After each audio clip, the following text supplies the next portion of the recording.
지금부터 민선호기 출범 3주년 기자회견을 시작하겠습니다. 안희정 도지사님께서 지난 3년간의 도정 운영 성과와 소회, 그리고 향후 도정 운영 방향 등에 대한 설명이 있으시겠습니다. 예, 오늘 우리 언론인 여러분을 모시고 민선호기 3주년을 기념하는 그 말씀을 올리게 되어서 매우 기쁘게 생각을 합니다.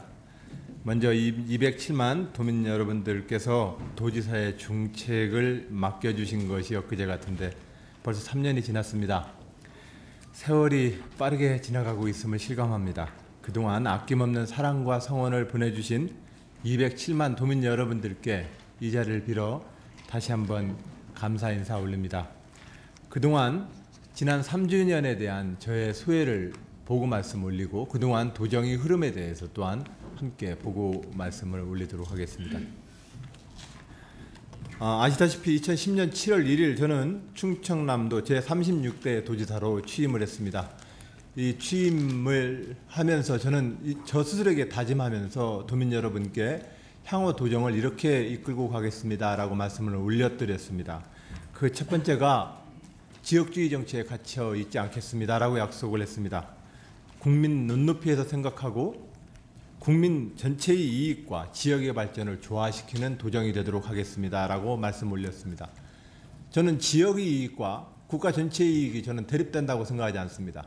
충청도의 이익은 대한민국의 이익을 위해 존재하는 것입니다. 그런 점에서 우리 지역 발전의 논리는 당연히 전 국민적 지지를 함께 받아야 합니다. 국민적 지지는 없는데 지역의 요구만 있다. 이것은 있을 수 없는 명제라고 생각을 합니다. 저는 그런 점에서 우리 충청남도의 미래 비전을 전 국민과 함께 공유하기 위해서 그동안 도정을 이끌어왔다 이렇게 말씀을 올리겠습니다. 두 번째로 삶의 질을 높이고 사람의 역량을 키우는 사람 투자 전략을 쓰겠다 말씀을 드렸습니다. 이것은 현재 충청남도에서 진행하고 있는 지속 가능한 발전 전략의 철학으로 대표되어집니다. 지난 시절 우리는 우선 급하게 물량 유지의 투입 요소로서 단기간 내의 성과에 우리는 많은 노력과 정성을 기울였습니다. 하지만 우리는 이제 장기적으로도 지속 가능한 지역 발전 전략을 써야 합니다. 이 문제는 사람, 환경, 기술 모든 분야에 있어서 지속 가능한 발전 전략이어야 합니다. 황금알을 낳는 거위에 배를 가르는 발전 전략이 아니라 그 황금알을 낳는 거위가 계속해서 건강하게 알을 낳을 수 있는 발전 전략이어야 합니다.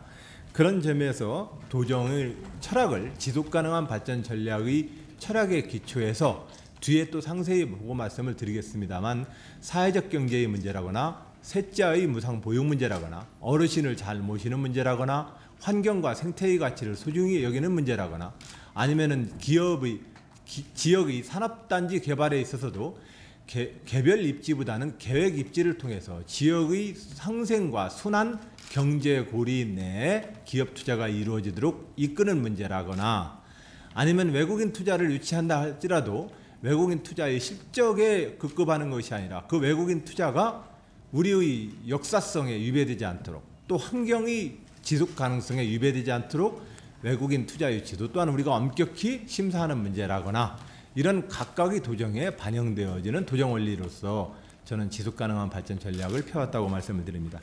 또한 세 번째로 제가 약속드렸던 것은 서울 중심의 국가 발전의 폐단을 우리는 이제 극복을 해내고 자치와 분권으로 더욱더 미래로 나아가는 그런 국가를 우리 충청남도가 한번 앞장서보자 이렇게 약속을 드렸습니다. 자치분권을 잘하는 나라가 되자는 것이었고 저는 이러한 관점에서 시군과 도의 역할 또 그리고 도는 도답게 시군은 시군답게 중앙정부는 중앙정부답게 자기의 역할을 다하자고 그렇게 도정을 이끌려 했습니다. 그래서 지난 3년 동안 도의 재정 계획을 수립하는 데 있어서 의회와 많은 논의들을 진행해왔고 도 재정 계획과 도의 업무가 시군에 대한 단순한 중앙정부 업무의 전달자의 역할에 머문다거나 아니면 중앙정부의 하달된 지시를 시군을 대상으로 관리 감독하는 감독자 역할의 도의 역할을 머무르지 말고 도가 충청남도 전체의 광역행정적 소유에 따라서 도는 도답게 일을 하는 역량을 보여주고 이에 따라서 국가가 해낼 수 없는 지방정부 업무를 도 광역행정이 담당함으로써 중앙정부와 당당히 국가 운영의 중요한 동반자로서 충청남도 도정이 되자고 다짐했고 그런 일환으로 충남도정을 이끌어왔다는 말씀을 올립니다. 이와 같은 도정의 이 기본 방침과 목표에 따라서 몇 가지 세부 원칙을 갖고 사업을 진행해 왔습니다. 가장 첫 번째로 민주주의 잘하는 도정을 펴겠다고 다짐했습니다. 민주주의를 잘하는 일이 가장 좋은 성장 전략을 약속하기 때문에 그렇습니다. 지난 시절 우리는 고독한 지도자의 결단에 의해서 우중정치, 즉 사공이 많으면 배가 산으로 갈 터이니 똑똑한 지도자가 나서서 결단을 해서 끌고 가는 사회가 되어야 된다고 믿었던 시절이 있습니다. 하지만 그렇지 않습니다.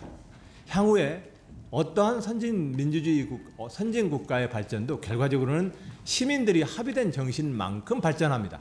그런 점에서 시민들의 합의를 이끌어내고 시민들과 주민들의 참여를 이끌어내는 것은 좋은 민주주의 리더십과 민주주의 도정이 될 때라야만 가능한 일입니다. 저는 그런 점에서 민주주의 원칙 하에 대화와 소통을 기본으로 하는 도정 운영을 도정의 세부 원칙의 첫 번째로 삼았고 또한 두 번째로 성과에 연연하지 않고 긴 안목에서 지역 발전의 내실을 기하려 노력했습니다. 지금 많은 도정의 과제들에 대해서 제가 1주년 기자회견 때에도 또한 취임 2주년 기자회견 때에도 조급한 성과에 대해서 제가 제 마음을 쫓기지 않으려 그렇게 노력하고 있습니다 라고 답을 드리곤 했습니다. 지금 역시도 마찬가지입니다.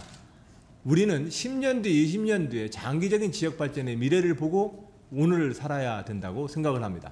그런 점에서 오늘의 이 3주년 이 간담회 기자회견은 정상적으로 우리 충청남도가 미래를 향해서 잘 순항하고 있습니다라고 하는 중간보고라고 생각을 해주시면 어떨까 이렇게 그런 마음으로 저는 오늘 이 자리에 섰다는 말씀드립니다. 세 번째로는 20세기의 낡은 상식을 극복하고 미래에 대한 희망과 꿈을 주는 지역 도정이 되도록 하겠다고 말씀을 드렸고요. 네 번째로는 새로운 100년을 준비하는 마음으로 지속가능한 경제발전을 추구할 것이며 다섯 번째로 대한민국에서 제일 일 잘하는 지방정부가 되겠다 이렇게 목표를 세우고 지난 3년의 도정을 이끌어왔습니다. 이런 민선호기의 지난 3년을 저는 그런 점에서 도정 비전을 우리 도민 여러분들께서 저에게 준 기본 사명과 의무를 이렇게 표현했습니다. 행복한 변화, 새로운 충남이라고 표현했습니다.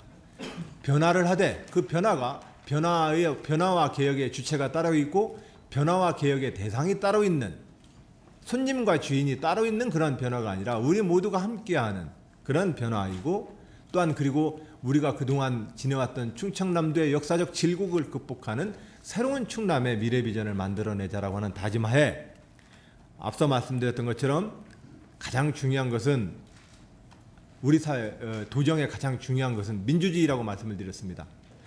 그런 점에서 이런 민주주의의 큰 원칙에 해당되어지는 대화와 소통을 강조하고 대화와 소통이 되려면 공정과 투명한 행정이 되어야 한다고 생각합니다.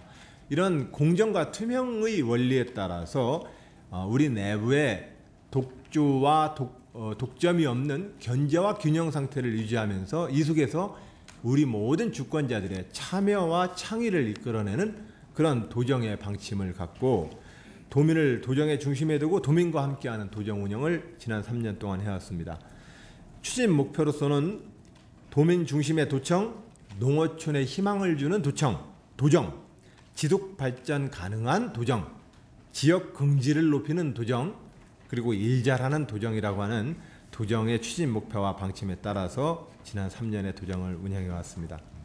이제 3주년 동안 언론인 여러분 고맙습니다. 제가 많이 부족함에도 불구하고 경우에 따라서 아주 따끔한 질책도 해주셨고 또 경우에 따라서는 아주 과분한 또 격려도 많이 해주셨습니다.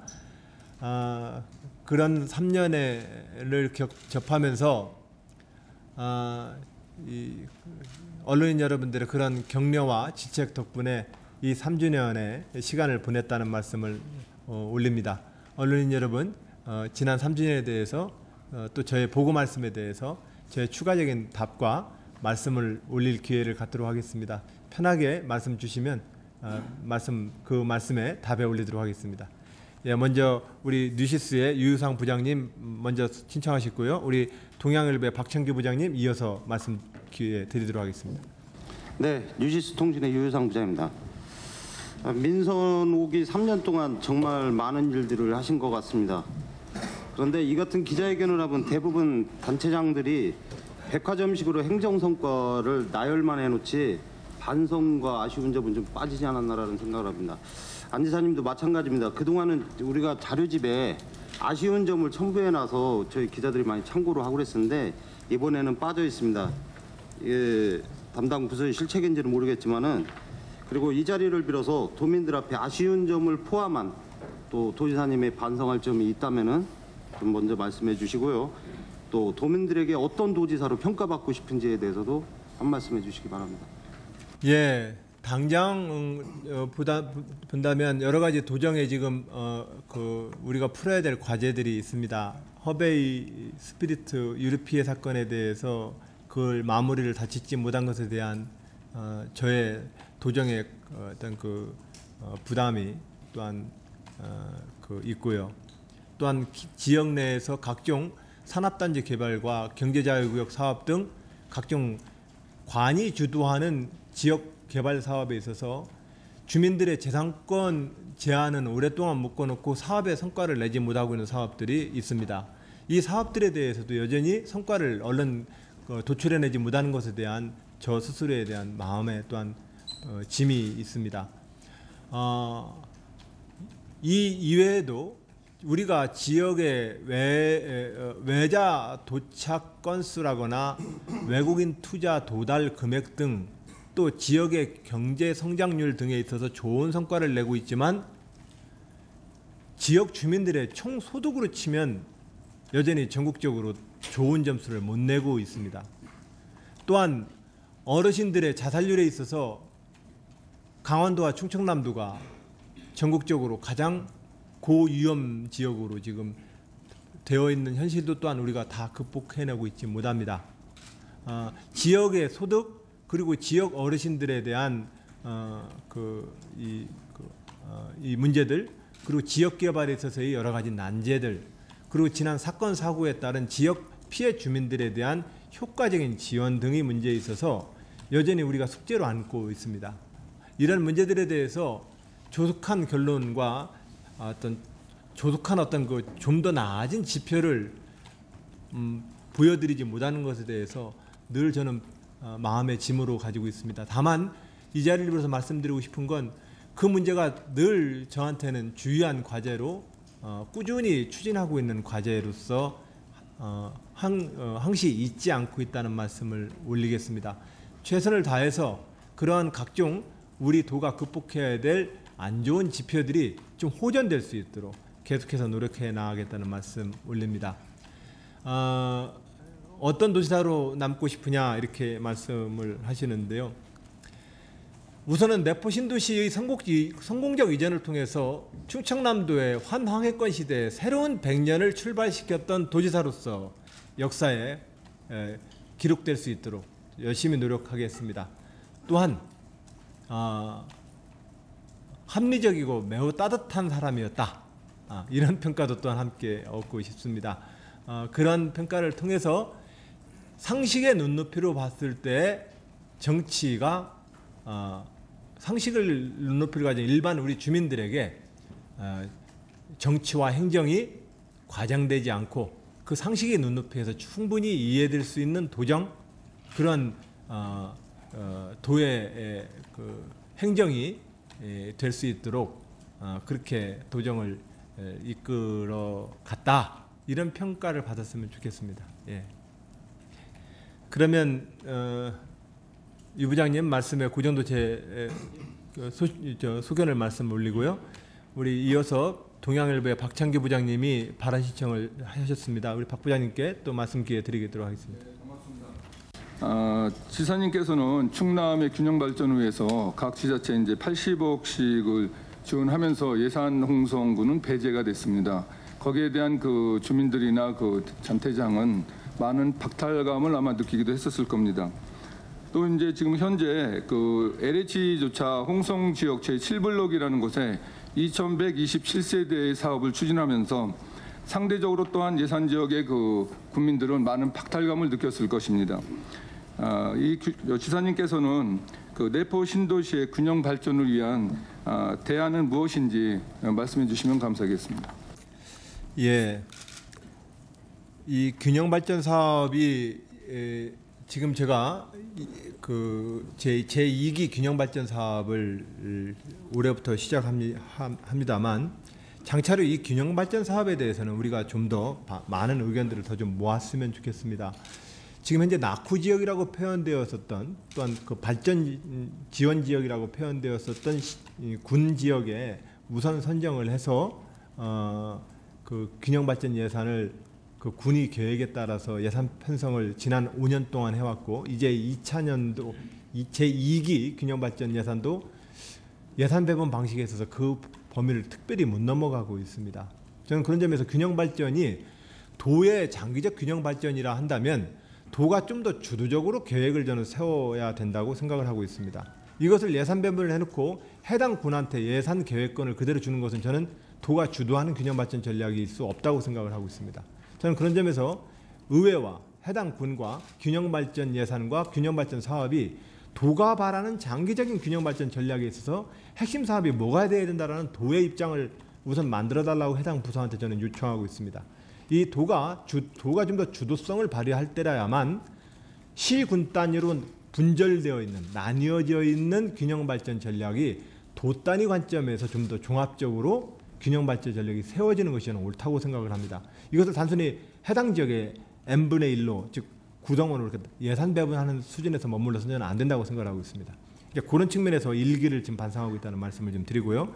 예산 홍성과 관련되어서는 지난 지사님 시절에 일단은 예산 홍성에는 도청이 옮기고 이 도청 내포 신도시 사업 자체가 예산 홍성에 이런 아주 큰 또 균형 발전의 성장 지원책이 되니 예산 홍성의 일반적인 군내 군세로 보면은 균형 발전 사업 지역 대상으로 선정되어야 하나 내포 신도시 이전으로서 똑같은 효과를 좀 발휘한다고 보고 그 사업에서는 좀 빼자고 그때 아마 합의들을 하셔서 지금 현재 예산 홍성이 그렇게 해서 이제 균형 발전 지역에서 제어가 됐던 걸로 알고 있습니다.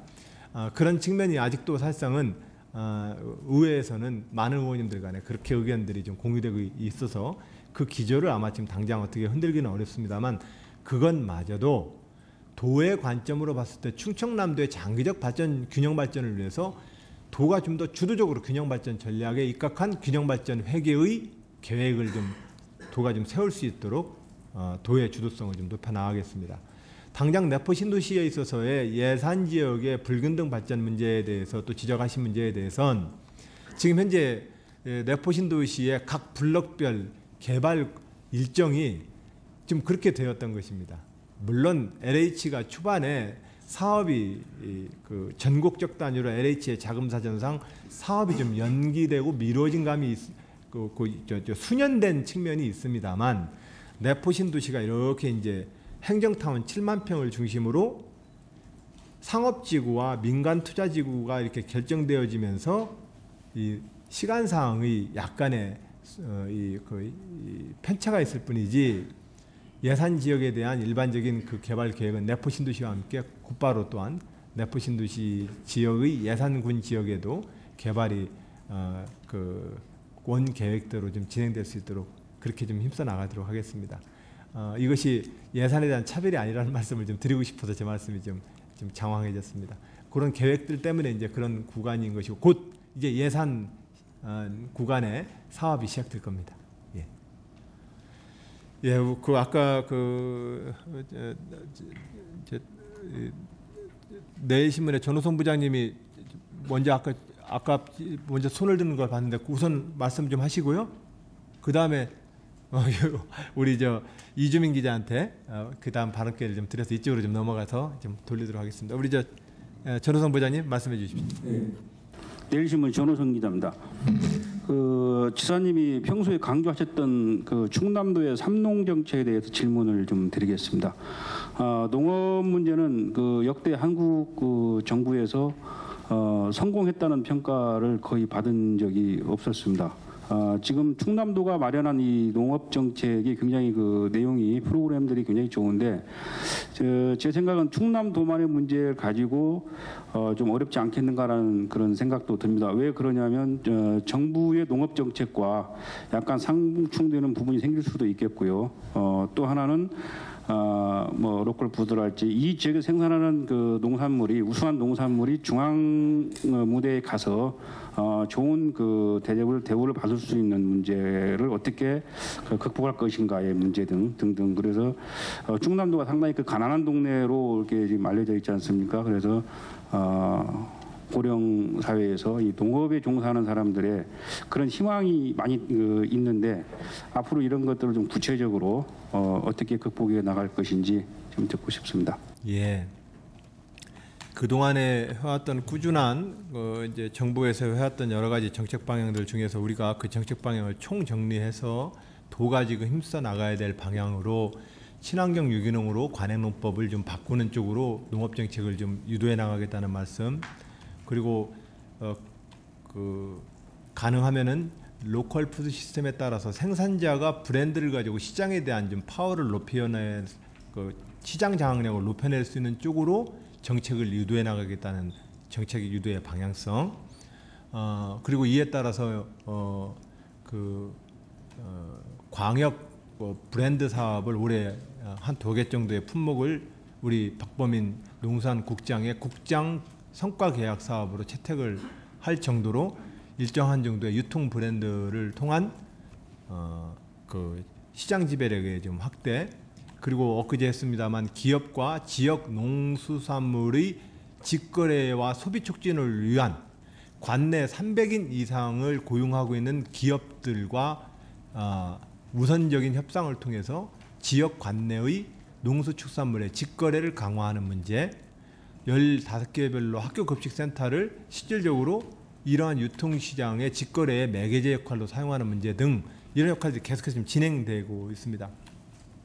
그런데 삼농혁신을 그럼 앞으로 과연 뭘 가지고 성공했다고 그런 평가를 할 거냐?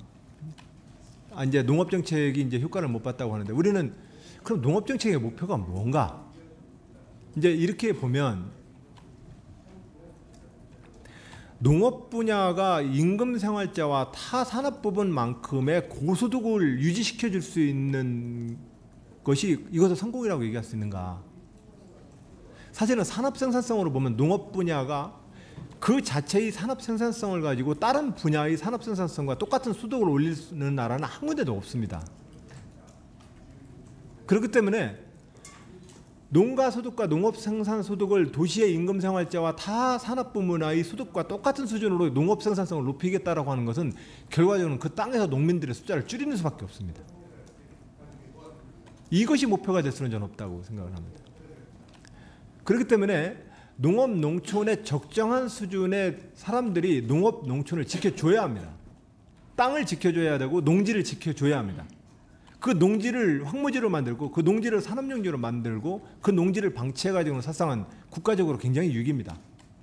그런 점에서 농업과 농촌을 지킬 수 있는 적정한 인구를 유지시켜내는 일, 이것도 사실상은 굉장히 중요한 정책 목표가 됩니다.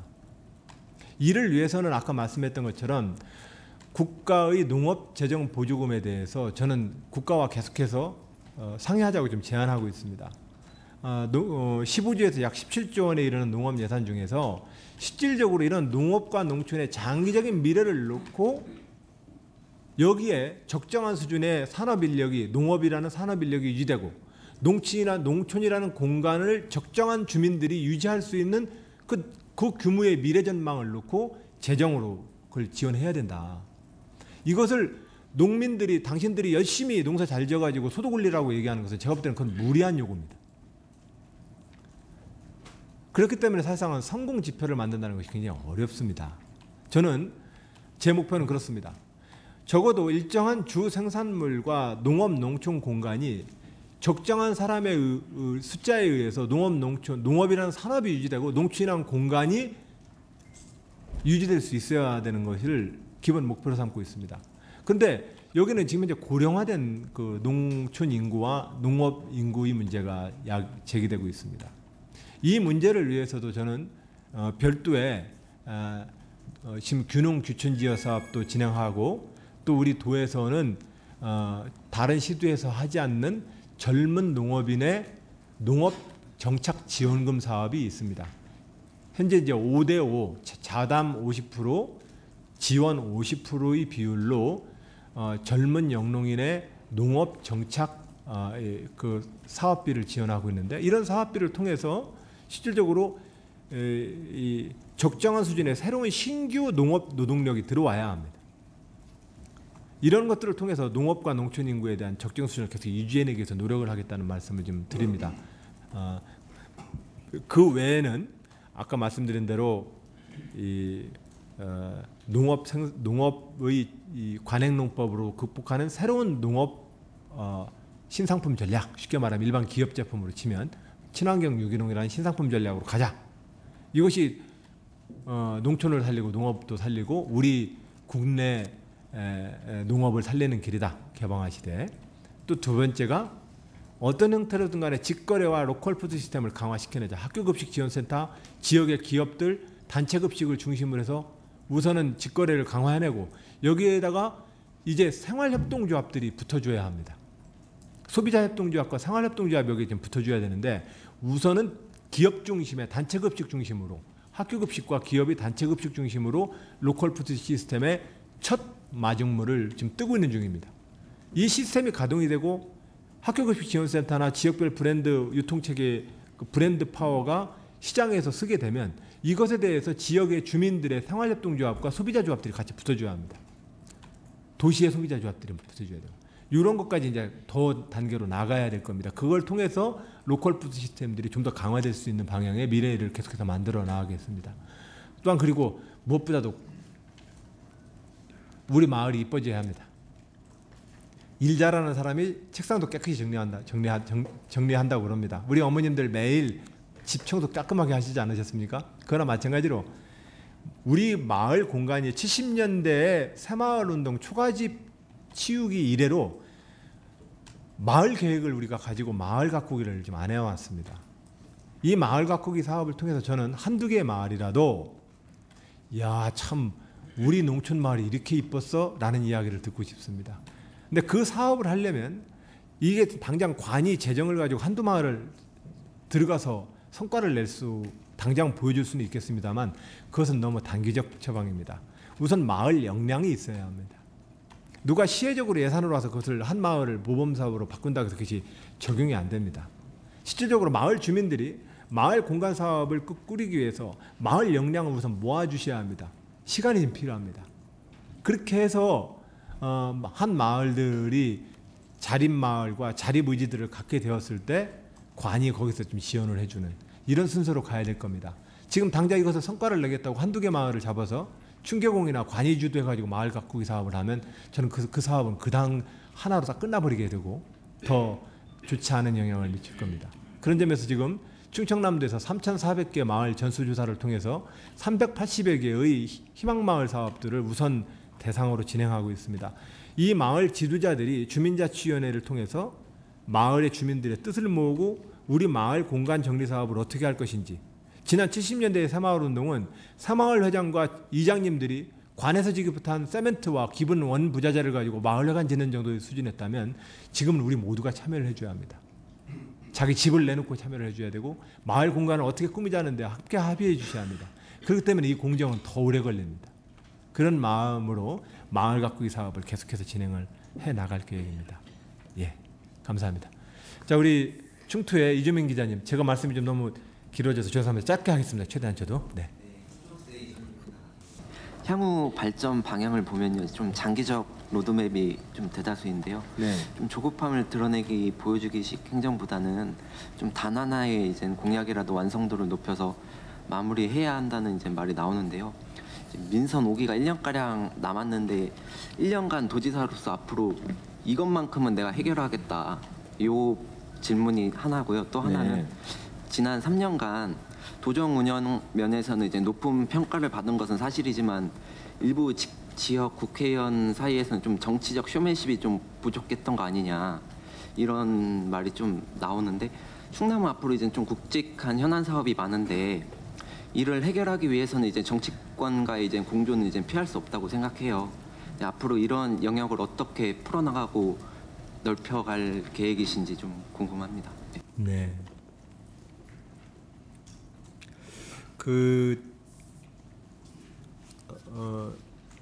바둑으로 치면 두텁게 둔 바둑은 마지막 끝내기 할 때 집이 막 불어납니다. 저는 바둑으로 치면 계속 두텁게 둬갈랍니다. 제가 정치를 하고 도행정을 보는 동안 계속해서 두텁게 둬갈랍니다. 그래서 그 두터운 바둑들이 끝내 많은 주민들의 실이익으로 돌아오는 쪽으로 계속해서 나아가겠습니다. 산업단지를 개별 입지가 아닌 계획 입지를 당장 강조하면 기업 투자를 유치하기가 개별 입지가 쉽습니다. 그러나 계획 입지를 계속해서 유도해내면 기업 투자 유치 실적은 당장 내기는 어려울 겁니다. 그러나 그 계획이 정착이 되면 그 이익은 주민한테 돌아갑니다. 그런 마음으로 제가 이제까지 왔던 이 두터운 바둑의 이 기조를 계속해서 지켜나가는 것이 향후 1년의 더 과제이기도 합니다. 당장에 또 다른 어떤 그 선거를 앞두고 나서 제가 조급하지 않도록 제 마음을 잡는 일이 저로서는 가장 중요한 일이라고 생각을 합니다. 이 기조를 흔들림 없이 잘 가서 행정이 안정적으로 자기의 기조를 흔들림 없이 갈 수 있도록 하고, 다만 뒤에 나왔던 것처럼 그럼에도 불구하고 문화예술 분야, 삼농혁신 분야, 행정혁신 분야, 지방자치와 시군과 도의 자치분권 분야, 중앙정부하고의 관련되어서의 중요한 국책사업의 채택의 문제 등등에 대해서는 좀 더 가시적으로 도민들과 홍보를 통해서 가시화시키는 될 사업 영역들이 좀 있습니다. 그런 것들에 대해서는 좀 더 좀 챙겨나가도록 그렇게 하겠습니다. 그리고 아무래도 제가 이제 국회의원 경력이 없습니다. 제가 국회의원 경력이 있더라면 아마 국회적 어떤 사이클에서 제가 좀 더 많은 커뮤니케이션을 좀 더 용이하게 할 수 있었겠다라는 생각은 저도 좀 갖게 됩니다. 우리 이주민 기자님 말씀처럼 향후에 국회, 여야 우리 국회의원님들하고 좀 더 원활한 소통 관계를 좀 유지하기 위해서 더 노력을 하고, 우리 기획관리실로 하여금 각 상임위별로 우리 도의 현안과 관련되어지는 입법안과 예산안 문제에 대해서는 여야 골고루 우리가 좀 더 스킨십을 강화하고 소통을 좀 강화하는 쪽으로 더욱더 좀 노력을 좀 하도록 하겠습니다. 우리 이주민 기자님 말씀에 대해서 이 정도로 말씀을 좀 올리도록 하겠습니다. 예, 바로 저 옆에 우리 중도일보 박태구 차장님. 예.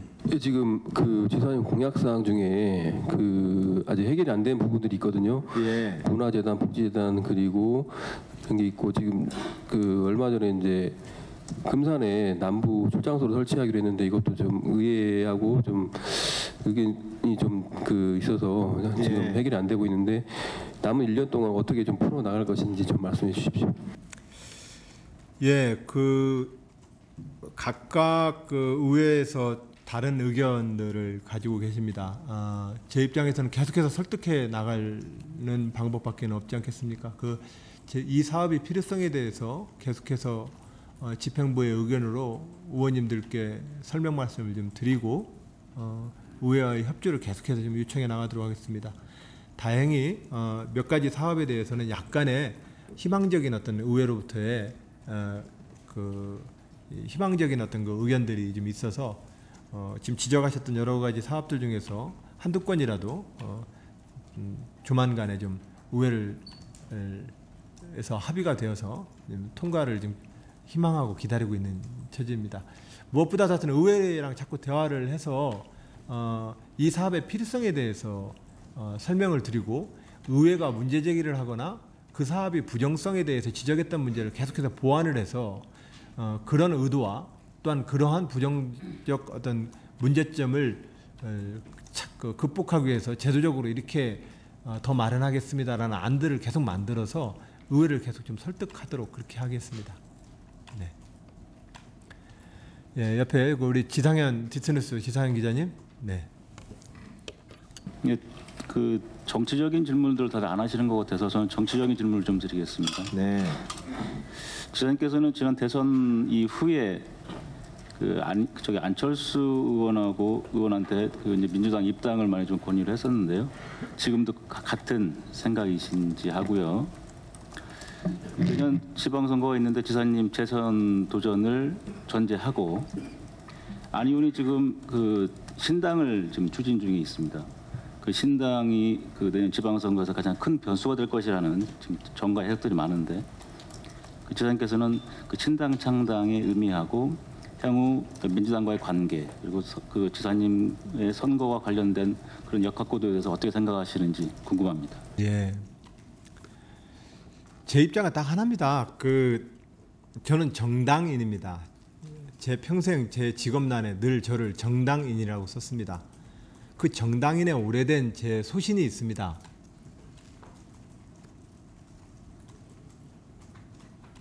이제 정당 그만 만들자는 겁니다. 1948년 제헌의회 이래로 대한민국의 정당 이름만 쭉 A4용지다가 프린트로 출력해 놓은 어떤 걸 보니까 A4용지로 8장이나 됩니다. 저는 그러면 사람이 또 다른 어디 뭐 새로운 사람이 어디 이민해서 우리나라에 들어오는 게 아니지 않습니까? 그러면 청백 게임을 하듯이 여당이 있으면 야당이 있고 야당이 있으면 여당이 있는 큰 어떤 흐름이 있는 겁니다. 이 흐름 내에서 각자 당을 만들어서 당의 숫자가 너무 그동안 많았습니다. 정당은 많은 사람 국민들이 마치 하나의 시장과 같은 겁니다. 그 야채를 사러 가려면 야채 시장에 가고 마치 서로 사러 가려면 우시장을 가듯이 정당이라고 하는 큰 틀로 보면은 국민들이 봤을 때 진보적인 정당한테 기대하는 바가 있고 보수적인 정당한테 기대하는 바가 있습니다. 마치 우리 부모님들이 하루는 형제들 집마다 이렇게 좀 다녀보시는 정도의 차이밖에 없는 겁니다. 그 어디를 믿고 어디는 나쁘고 그런 거 아니거든요. 그런 점에서 크게 보면 어느 나라든 청백 게임처럼 좀 더 변화를 요구하는 사람이 있고 좀 더 안정성을 요구하는 사람들이 있기 마련입니다. 이 틀 내에서 정당이 조금 더 이제 뿌리를 저는 내려주길 바라는 겁니다. 뿌리를 내려서 그래서 그 정당이 100년, 200년, 좀 300년 국가 운영의 중요한 기관으로서 자기 역할을 좀 해봤으면 좋겠다. 안 그렇고 이걸 매번 신당을 만드는 일을 하게 되면 그건 별로 장기적인 정당과 민주주의 발전을 봤을 때 도움이 안 될 거라는 생각 때문에 지난 대선까지 함께 후보 단일화까지 하고 같이 선거 운동을 했으면 같은 편이라고 봐야 되는 거 아니겠습니까? 그러면 같이 하자는 거죠. 같이. 그래서 같이 그렇게 해서 힘을 모으는 것이 국민들이 볼 때에도 그게 조금 자연스러운 모습이고 다만 새로운 정치 흐름에 현재의 민주당이 제대로 응하지 못하는 게 있다면 그건 공개적으로 요구를 해야 합니다. 민주당이 뭐 때문에 안 되는지에 대해서 민주당이 어떤 문제점이 있는 것인지에 대해서 공개적으로 얘기를 해서 서로 간에 얘기를 자꾸 나눠야지요. 저는 이제 그런 점에서 자꾸 얘기하고 함께 좀 뜻을 모읍시다 이 얘기를 하는 겁니다. 저한테 막 거두절미해서 안철수 씨한테 민주당 입당해라 뭐 이렇게 얘기한 것으로 이렇게 얘기가 자꾸 나가서 그런데 어차피 지금 국민이 봤을 때 우리는 지난 대선도 같이 치렀던 사이란 말입니다. 그러면 앞으로의 장차의 정치를 어떻게 할 것인지를 놓고 이야기를 서로 좀 나누고 어떤 변화 틀을 가지고서 국민의 요구에 응해보자라고 얘기를 좀 해야 되지 않겠습니까? 이 이야기로서 대별되지 못하고 내가 직접 할 때라야만 다르다라고 하는 것은 아닙니다. 그렇게 하면 안 됩니다. 말로 표현할 수 없는 내가 할 때라야만 뭔가 달라지는 게 있다라고 이야기한다면 그것은 다시 재검토해 봐야 합니다. 우리는 좀 더 어떤 흐름에 대해서 좀 더 많은 대화를 좀 해야 합니다. 그건 보수 진영도 마찬가지입니다. 지금 이쪽 진보 진영만 얘기하는 게 아닙니다. 보수 진영 역시도 지금 제가 볼 때는 보수 진영 자체도 제가 볼 때는 전혀 현실의 대한민국의 과제, 미래의 대한민국 과제에 대해서 대응하고 있지 못합니다. 진보 진영 역시 마찬가지입니다. 그런 점에서 대한민국의 현재의 과제와 미래의 과제를 놓고 봤을 때 각자 입장이 어떤지를 좀 놓고 얘기를 해보고, 그리고 그렇게 힘을 모아내는 데 있어서 서로 공정한 게임의 규칙은 뭔지에 대해서 얘기해보고, 사업의 목표가 같고 기업으로 치면은요, 만들고자 하고 있는 상품의 사업의 목표가 똑같고, 그 다음은 뭐가 돼야 됩니까? 시장도 똑같고, 그럼 그 다음에 뭘 합의하면 됩니까? 각자 투자 지분 어떻게 할 건지 투자 지분 합의하면 됩니다.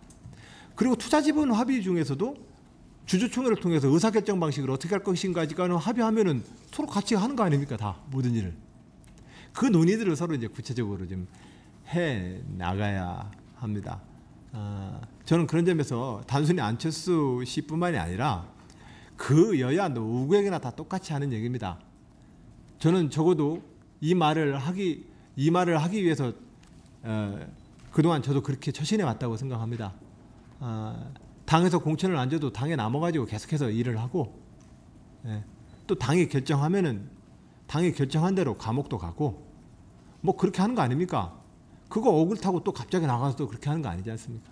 그러면 그게 왜 그러냐면, 그것은 제가 가지고 있는 소신이, 민주주의는 결과적으로 대의제 민주주의와 정당 정치가 많이 약해졌다고 할지라도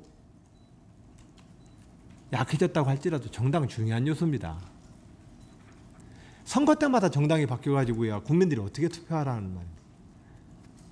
그런 점에서 정당 정치가 좀 더 뿌리를 내리기 위해서 국민 앞에 지도자로 나서는 분들은 자기 정책과 소신을 갖고 현재의 대한민국과 미래의 대한민국을 위해서 우리는 이렇게 가봅시다 라고 하는 이 정책과 노선을 가지고 서로 논의를 하고, 함께 힘을 모으는 데 있어서는 서로 공정한 게임의 규칙을 가지고 합의하고, 이렇게 하면 서로 간에 힘 모으는 거 아니겠습니까?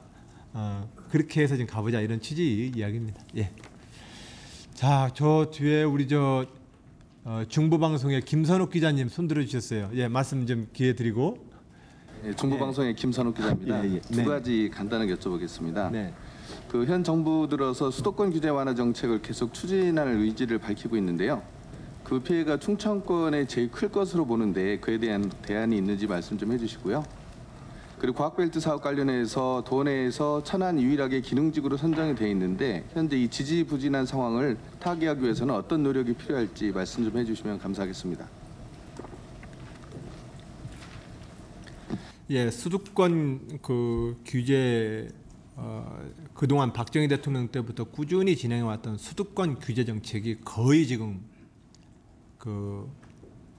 자기 그 기능을 못할 정도로 다 이리저리 뚫려버렸습니다. 이 상태에서 우리가 수도권 규제를 해왔던 정책, 국가 정책의 목표가 뭐였는지를 한번 다시금 생각을 해봐야 합니다. 저는 그것은 국토의 균형 발전을 꾀하라는 헌법적인 명령이라고 생각을 합니다. 그런 점에서 균형 발전 전략으로 수도권 규제 정책을 한 번 더 업그레이드 시켜야 된다고 생각합니다. 근데 말 중에 외래어를 좀 최대한 안 쓰고 싶은데 업그레이드를 뭐라고 표현하면 됩니까? 그죠? 한 번 더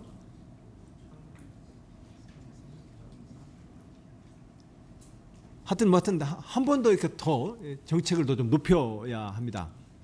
정책을 높여서 그래서 저는 이제 그것을 신균형 발전 전략이라는 이름으로 한번 우리가 안을 만들어 보자고 좀 제안하고 있습니다. 그동안에 수도권 규제 정책 이미 모기장으로 치면 구멍이 술술술 다 나버려 있는 상태인데, 이 상태에 되고 완화 반대 완화 이걸 가지고 계속해서 합자 이미 구멍 뚫린 모기장으로 다 새고 있습니다 지금. 그래서 저는 우리가 정말 왜 이 수도권 규제 정책을 출발했는지를 다시 한번 환기시켜보고, 그것이 균형 발전 전략이라고 하는 것이 국가의 국가 경쟁력, 국민 모두의 행복의 증진, 국민 모두에 대한 공정한 기회를 보장하기 위한 헌법적 명령이니까 이 균형발전 전략을 하면 어떤 방식으로 쓸지에 대해서 한번 다시 한번 우리가 동원 가능한 수단들을 한번 다 동원해 보자. 그러면 다시 이제까지 정부가 규제 일변도를 했다면 그럼 수도권 주민들도 참여를 해서 우리가 말하는 이 균형발전의 헌법적 가치를 실현하기 위해서 대한민국 국민인 수도권 주민들은 뭘 제안할 것인지 한번 서로 의견을 나눠보자고 제안을 해서 그래서 신균형발전 전략을 저는 수립해야 된다고 생각합니다. 이 문제에 대해서는 지금 도에서도 전략적 주요 이슈 과제를 놓고 도의 입장을 계속해서 지금 정비하고 있습니다. 농업정책에 대한 충남의 제안, 신균형발전 전략에 대한 충남의 제안들을 우리 충발련과 우리 도 관련 부서에서 집중적으로 연구해서 좀 전 국민적인 설득력을 갖는 제안들을 좀 만들어 보기 위해서 노력하겠다는 말씀 올리겠습니다. 우리 그 천지일보의 김지현 기자님이 계속 애타게 아까부터 계속 손을 드셨고, 그리고 우리 저 대전일보의 김다루 기자님도 자꾸 아까부터 이제 계속 신청을 하셨는데 우선 두 분 말씀을 좀 듣고 이쪽으로 또 옮기도록 하겠습니다. 예. 네, 천지일보 김지연 기자입니다. 어제 정부 3.0 비전 선포식에서요, 17개 광역지방자치단체장 대표로 사례 발표를 하신 거를 영상으로 뵀습니다. 정부 3.0과 충남도 3대 혁신과제 기본 방향이 유사해서 중앙정부 주목을 받고 있는 것으로 알고 있는데요. 첫째, 구체적으로 어떤 면에서 정부에서 관심을 가지고 있는지, 또 둘째, 정부 3.0과 접목해서 앞으로 어떻게 충남도의 행정혁신을 이뤄나가실 계획이신지, 어떤 면에서 협업이 가능하시다고 보시는지, 또 셋째, 특히 도청 내 그 공무원뿐 아니라 시군과의 그 행정혁신에 대한, 시군의 행정혁신에 대한 어떤 계획을 갖고 계신지, 이 중에서 가능하신 대로 가능하신 대로 답해 주시면 되겠습니다. 다시 한번 김지현 기자님, 시군 행정혁신 상하에 또 정부의 공무원뿐 아니라 그 시군의 행정혁신에 대해서는 어떤 특별한 계획이 있으신지. 예. 이상입니다. 감사합니다.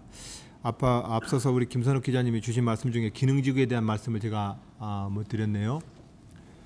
우선은 저는 그 기초과학연구단지 사업이 이명박 대통령 시절에 이명박 대통령께서 그 공약과 계획을 그 국가 의제였습니다. 대한민국을 위해서 기초과학단지를 만들자는 거였습니다.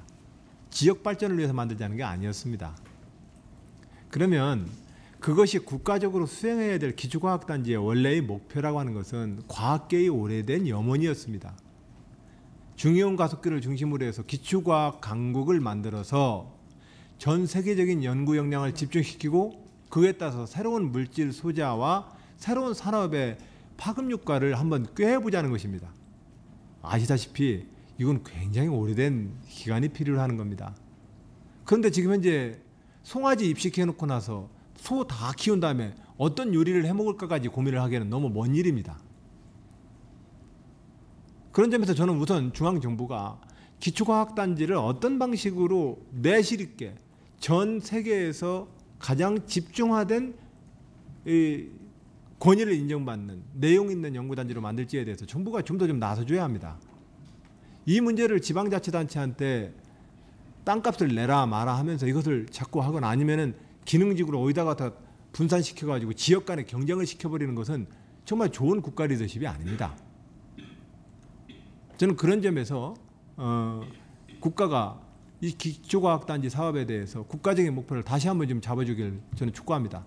이렇게 국가 운영하는 것은 좀 옳지 않다고 생각합니다. 두 번째로는 그럼 우리는 어떻게 할 거냐? 우리 지역의 대덕연구단지를 통해서 애들이나 많은 전 세계적인 특허 기술권을 가지고 있습니다. 그 많은 기술권들이 우리가 다른 게 그 많은 그래서 파생되어 나온 많은 기업들이 다 어디로 가 있습니까? 서울로 가 있습니다. 대덕연구단지 주변과 우리 지역 내 산업단지나 도시가 없어서 서울로 간 게 아니지 않습니까? 그럼 어떠한 전략을 써야만 실질적으로 기초과학단지와 대덕연구단지라고 하는 이 연구 역량이 지역 발전의 동력으로 삼을 것이냐 이 문제에 대해서 우리는 더 장기적 과제를 전략 대응을 가져줘야 합니다. 저는 그게 바로 신균형 발전 전략이어야 된다고 생각을 합니다. 그렇게 기능지구에 대한 전략적 배치를 저는 좀 계획하고 있다는 생각을 말씀을 좀 드리고요. 우리 천지일보 김지영 기자님께서 말씀해 주신 정부 3.0 문제에 대해서 충남도가 17개 시도를 대표해서 모범 사례로 이제 대표 발제를 하게 된 것에서 매우 영광스럽게 생각을 합니다.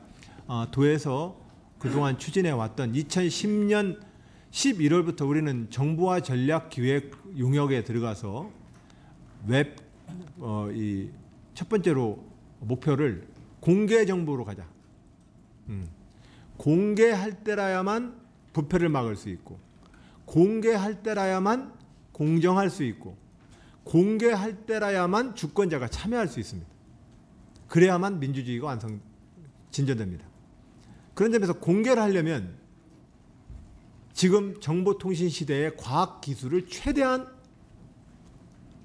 응용해서 공개 수준을 높이자라고 목표를 세우고 정보 전자의 과학기술 제도를 최대한 높이기 위한 용역을 2011년 1년 동안 가졌습니다. 이에 따라서 우리의 행망과 정책 포털 사이트, 우리의 전자결제 방식, 그리고 시군과의 통합되어지는 커뮤니케이션 시스템, 그리고 우리 홈페이지가 단순히 우리의 일방적인 보여주기 홈페이지가 아니라 SNS나 쌍방향 소통 시대에 걸맞는 도 각종 홈페이지의 운영 체제, 이런 문제들 전반에 걸쳐서 정비를 지난 11년, 12년, 2년 동안 해왔습니다. 아마 그런 것들에 힘입어서 정부 공개를 통한 정부 3.0 시범 사업으로 우리 도 사례를 발표하게 해 주신 것 아닌가 이렇게 생각이 들고, 거기에 대해서 저도 또한 우리 도청 공무원들과 함께 우리 도정이 그렇게 대한민국에 또한 일정한 정도의 선도적인 역할을 하고 있다는 것에 대해서 많은 자부심을 가지고 있습니다. 이 문제에 대해서 당장 이제 시군 행정 혁신 문제까지 어떻게 할 거냐, 제가 말씀드린 것은 공개를 통한 행정 혁신의 하나의 축이었고, 이것 말고 행정 자체의 제도 자체를 다시 설계해야 되는 문제가 있습니다. 인사제도의 혁신 문제, 부처 간의 칸막이를 극복하는 일하는 방식과 관행의 변화의 문제, 그리고 이런 모든 문제는 평가 시스템의 변화까지 포함을 해야만 융복합이 이루어지지 않겠습니까? 그러니까 칸막이를 없애고 뭔가 누군가 같이 협업을 했을 때라야만 가산점이 더 높아진다든지 이런 제도적 뒷받침이 돼야 되는 것 아니겠습니까? 그런 점에서 이런 인사제도와 평가제도, 일하는 방식의 관행까지 포괄하는 또한 행정혁신 분야가 또 하나 있습니다. 물론 이것은 공개 정보 전산화를 통한 공개 행정과 동전의 앞뒤면처럼 붙어 있습니다. 이 부분이 진전이 안 되면 이 부분도 진정이 안 되게 되어 있습니다. 이제 그런 점에서 도가 우선 이 사업들을 수행을 하고, 이런 과정에서 시군의 행정혁신도 같이 또한 이끌어내도록 그렇게 노력을 하겠습니다. 네. 우리 김다루 기자님 이어서 말씀해 주시기 바랍니다. 네, 안 지사님이 취임하시고 계속 소통을 강조해 오셨는데 네. 혹시 이제 3년 동안 소통이 가장 안 된 분야가 있다면 어떤 분야가 있는지, 그리고 이제 오늘이 3년의 결산 자리인 것 같은데 지난 3년 도정 운영을 직접 점수로 평가한다면 몇 점이나 줄 수 있는지, 그렇게 생각하시는 이유는 뭔지 좀 알고 싶습니다. 글쎄요, 소통이 가장 잘 안 됐다. 옛날 밭에 김 매러 가면은 김 매고 나면 또 다시 매려면 또 맬 일이 많아요. 그것처럼 소통을 아무리 한다 할지라도 또 있고 하는 것 같습니다. 그래서 우리는 끊임없이 이것을 더 강화시켜내야 되고, 이 강화시켜내는 것을 좀 더 제도화시켜내기 위해서 노력을 더 해야 합니다. 좀 제도화의 영역에 있어서 제가 조금 아직은 미흡하다는 말씀을 좀 드립니다.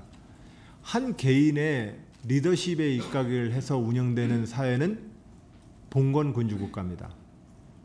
그러나 사람이 골백 번 바뀐다 할지라도 그 사회가 일정한 형태로 계속 반복된다면 그것은 제도에 의해서 운영되는 사회일 겁니다. 민주주의는 그 제도에 의해서 운영되는 사회입니다. 대화와 소통 역시 개인의 리더십이 아니라 제도로서 보장되어야 합니다. 그런 점에서 도에서 말하고 있는 대화와 소통 시스템이 얼마나 제도화되느냐의 문제에 대해서는 좀 미흡합니다. 이 제도화의 영역에 대해서 추후에 더욱더 제 앞으로의 과제가 저는 될 거라고 생각합니다.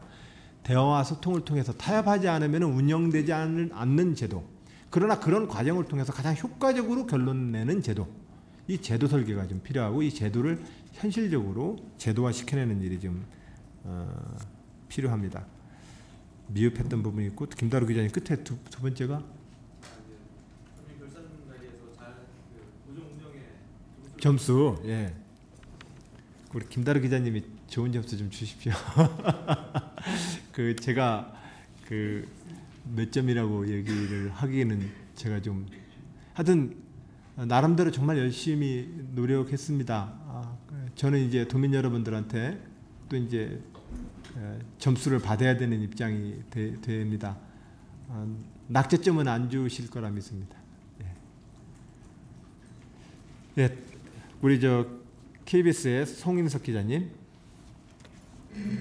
다른 분들이 물어보셨던 건데 좀 더 이제 좀 깊이 있게 여쭤본다면 먼저 과학벨트 관련해서요. 지금 대전시가 과학벨트 때문에 뜨겁습니다. 이제 기존에 유성구 신동에서 엑스포과학공원으로 위치를 바꾸겠다는 건데 대전시가 어느 정도 정부 안에 동의를 하면서 시민사회단체나 야당 쪽에서는 강하게 반발하고 있습니다. 그리고 세종시도 그 기존의 지역이 대전, 충남북, 세종이 이렇게 한 곳으로 모이는 지점이었거든요. 위치가 참 정말 좋은 지점이었는데 이번 이런 논란에 대해서 충남도 입장은 어떻게 갖고 계신지 그 지사님 입장을 좀 밝혀주시고요. 그리고 하나 더 여쭤본다면 아까 DT뉴스 기자분이 여쭤보셨는데 그 이제 정치적인 얘기 아까 좀 해주셨는데 그 향후 안 지사님의 정치 일정에 대해서는 좀 구체적인 얘기가 안 나왔던 것 같아요. 그래서 내년 지방선거도 있고요. 좀 아직 뭐 디테일하게 말씀하시긴 어려우시겠지만 좀 크게 그림 그리시는 부분이 있다면 정치적인 계획 부분도 좀 말씀해 주시면 좋겠습니다. 먼저 대전시에서 지금 현재 시민사회단체와 여야 정치인들 그리고 대전시 간에 지금 약간 좀 그 몇 가지 타협안을 놓고 이견들이 좀 있으신 것 같아요. 그래서 제가 거기에 대해서 어떤 입장을 당장 얘기를 하기에는 제가 소상히 솔직히 모르겠습니다. 그것에 대해 그 타협안의 이 찬반 유불리와 문제점에 대해서 제가 정확하게 좀 파악을 못하고 있어서 제가 거기서 얘기를 그렇게 좀 하기가 좀 어렵다는 말씀 솔직히 드리고요. 다만 원칙적으로는 아까 말씀드렸던 것처럼 이 기초과학단체는 국가사업입니다. 국가가 국가의 장기적 미래를 위해서 지금 준비를 해야 될 사업입니다. 이걸 기초단체랑 지방자치단체랑 상의하고 타협해서 타협이 되면 하고 타협이 안 되면 안 하고 하는 사업이 아니라는 겁니다. 저는 사업이 이렇게 진행되는 것 자체가 좀 어이가 없습니다. 이렇게 진행되면 안 됩니다. 기초과학단체는 대한민국이 지난 산업화 시대에 산업단지 육성 전략망 그것보다도 더 중요한 20년 뒤, 30년 뒤 대한민국의 미래와 관련되어 있는 문제입니다. 이 문제는 국가가 책임지고 해야죠. 그래서 원래 예전에 공약했던 것처럼 용지 확보가 용이한 세종시로 처음에 우리가 저 충청 남북도와 대전시가 합의해서 세종시로 하시는 게 원래대로 하시는 게 옳다고 하지 않았습니까? 근데 이제 와서 그 부지를 자치단체가 내라 마라 이러니까 자꾸 얘기가 더 복잡해지는 겁니다. 그러고 나서 그렇게 하다 보니까 자꾸 여러 가지 이해 관계 속에서 사람들 간에 싸움이 일어납니다. 국가가 지금이라도 이 사업은 국가 사업이라는 것을 다시 한번 확인해 주셨으면 좋겠습니다. 그리고 향후 계획 문제에 대해서는 그 지방자치, 지방정부의 책임자로서 저는 지금 여러 가지 국가의 현실 앞에 서 있습니다. 농업의 현실 앞에서, 고령화 시대의 현실 앞에서, 아이들의 보육시설의 현실 앞에서, 그죠? 지역의 중소기업과 소영세 상공인 및 많은 지역 경제의 한계 상황에 봉착해 있는 현실 앞에서 저는 단순한 관리 감독자나 전달자에 머무르지 않겠다고 다짐을 하고 있고 우리 도청 공무원들에게도 우리 더 뛰자고 그 이상 일해보자고 제안하고 있습니다. 그러면 단순한 관리 감독 전달자를 한다면 중앙정부에서 중소기업 2차 부점검 얼마 나왔어요? 얼마 하세요? 보육시설에 대한 누리사업 뭐 나왔으니까 이거 하세요 라고 전달하는 자에 머물겠지만 안 그렇습니다. 우리는 고민하고 있습니다. 정말 이것이 최선인지에 대해서. 저는 이것이 정말 최선인가에 대해서 이 충청남도가 몇 가지 안들을 만들어내고 성과들을 내고 또 성과가 설령 없다 할지라도 현장에서 봉착하고 있는 문제를 가장 앞선 위치에서 우리가 도전해 본다면 그 경험의 축적이 저는 대한민국의 지도자로서 또 제 밑거름이 될 거라고 생각합니다. 그런 점에서 저는 지금 처음부터 끝까지 제가 서 있는 이곳이 대한민국입니다. 여기서 제가 어떤 역량과 미래 비전을 만들어내고 자신감을 얻는 일이 중요합니다. 저에게 간혹 다음번에 어떻게 할 거냐, 장차로 정치인으로서 야망이 어떠냐라고 여쭤보시는데 그런 질문 앞에 할 때마다 저 스스로에게 하는 얘기입니다. 여기가 대한민국입니다. 그런 점에서 저는 농업 문제에 대해서, 다문화 문제에 대해서, 아이들의 보육 정책에 대해서, 고령화된 농촌 현실에 대한 정책에 대해서, 중소기업과 산업단지 정책에 대해서, 외국인 투자 유치 전략에 대해서 충청남도에서 많은 고민들을 하고 있고 그 고민 앞에서 새로운 시도들을 한 개 두 개라도 우리가 당장 돈이 없고 권한이 없더라도 해보려고 노력하고 있습니다. 정주 여건을 통한 지역의 상생산업단지, 사실 지방의 권한과 재정으로 보면은 너무 큰 사업입니다. 하지만 노력합니다. 기업을 하나 유치하더라도 그 기업 유치가 지역의 정주 여건과 함께 어울릴 수 있는 투자가 되도록 그 기업인들과 같이 논의하고 있습니다. 이렇게 통해서 우리가 만들어지는 어떤 어떤 비전과 미래 대안이 있다면 저는 그것이 대한민국 비전이 되고 대한민국 미래 대안이 될 거라고 생각을 합니다. 향후 계획은 제가 그런 점에서 도지사로서 이 현장에서 꾸준히 이 문제의식을 가지고 일을 꾸준히 더 해보고 싶습니다.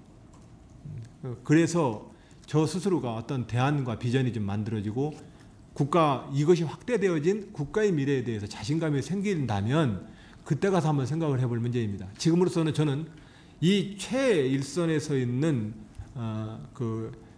행정 분야의 또 정치 행정 분야의 책임가로서 대한민국의 현실 과제에 지금 부딪히고 있고 그거에 대해서 왜 어떻게 해야지라는 고민을 가지고 계속해서 챙겨보겠다는 말씀 좀 드립니다.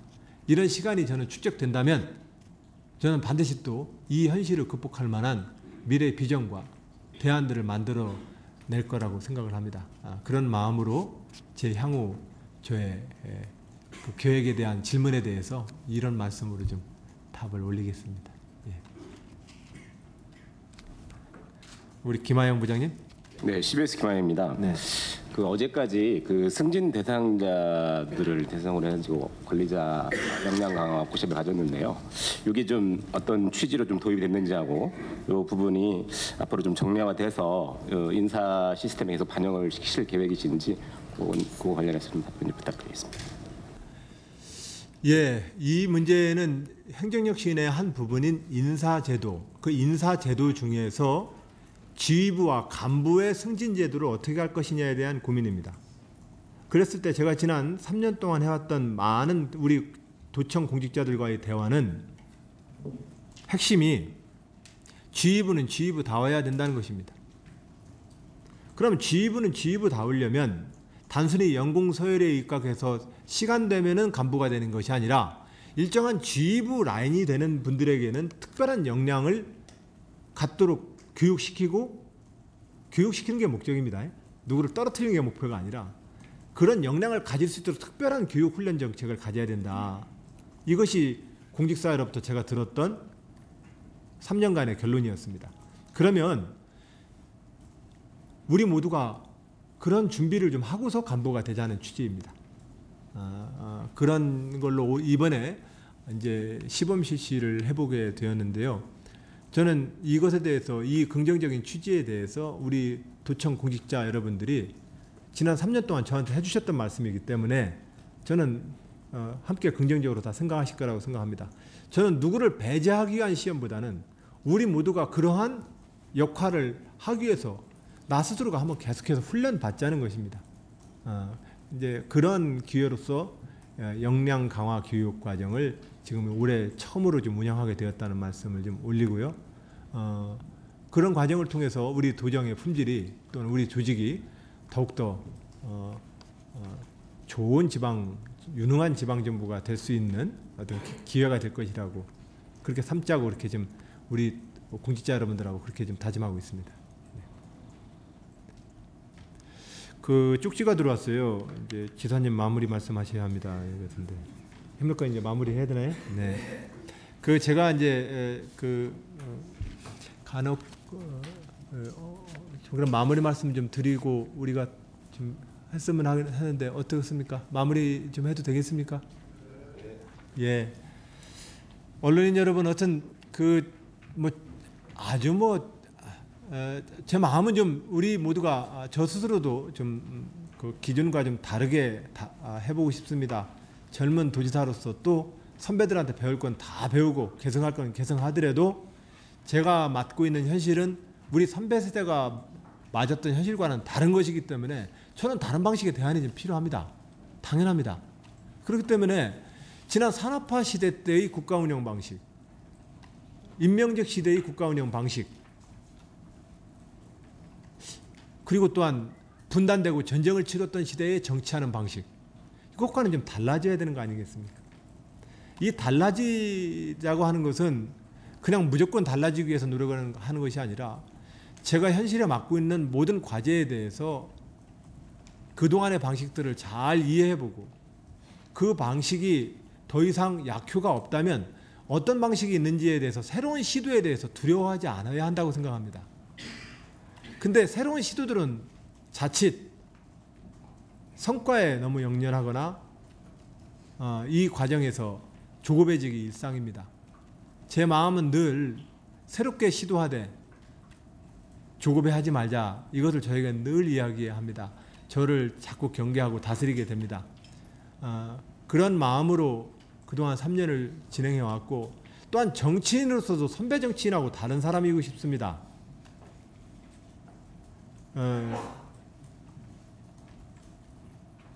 정치는 유별난 사람이 하는 게 아니라 우리 평범한 이웃들 중에 우리 평범한 이웃들이 모두가 함께 직업이 하나로서 영위할 수 있는 직업 윤리에 입각한 직업이어야 합니다. 그래야 그런 상식적 정치인들이 이끄는 나라가 또 정상적인 나라가 되는 거 아니겠습니까? 유난히 배심이 있고 유난히 비난에 강하고 유난히 뭐 어떤 세상의 비난에 대해서 강심장을 갖는 사람만이 정치할 수 있다면 저는 그 정상적 정치 아니라고 생각합니다. 언론이든 정치이든 의사이든 공무원이든 각각이 필요한 직업 윤리에 만큼 그 직업 윤리에 따라서 영위되어지는 그러한 정치이고 싶습니다. 정치, 행정, 그리고 우리가 현실이 맡고 있는 이 현실 앞에 지난 3년 동안 꾸준히 새롭게 노력하고 있습니다. 이 새롭게 노력을 하려고 하는 것 또한 이와 함께 지난 선배 세대들이 해오셨던 것들을 꾸준히 배우려고 하는 노력, 이 두 개가 모두 어우러진 것이 지난 충남 도정의 저는 3년이라고 생각을 합니다. 이렇게 하면은 저는 도민 여러분들이 격려해 주시고 지지해 주실 것이라고 믿습니다. 이 믿음과 신뢰를 바탕으로 향후 1년도 그렇게 꾸준히 충청남도를 미래를 향해서 꾸준히 전진시켜 나가도록 하겠습니다. 이 모든 일은 언론인 여러분들이 함께 격려해주고 응원해주신 덕분입니다. 제가 다른 선배 정치인처럼 혹시 언론인 여러분과 대면하는 시간이나 이런 것들이 좀 부족하다면 이 자리를 빌어서 또 용서를 구합니다. 제 마음은 언론인 여러분 정말로 존경하고 가장 큰 민주주의 요소라고 생각하고 있습니다. 그런 점에서 저의 부족한 점에 대해서는 또한 너그러이 언론인 여러분들께 또 용서를 구합니다. 예, 3주년 여러분들 감사드리고 이상으로 기자간담회를 마치도록 하겠습니다. 감사합니다. 감사해 주신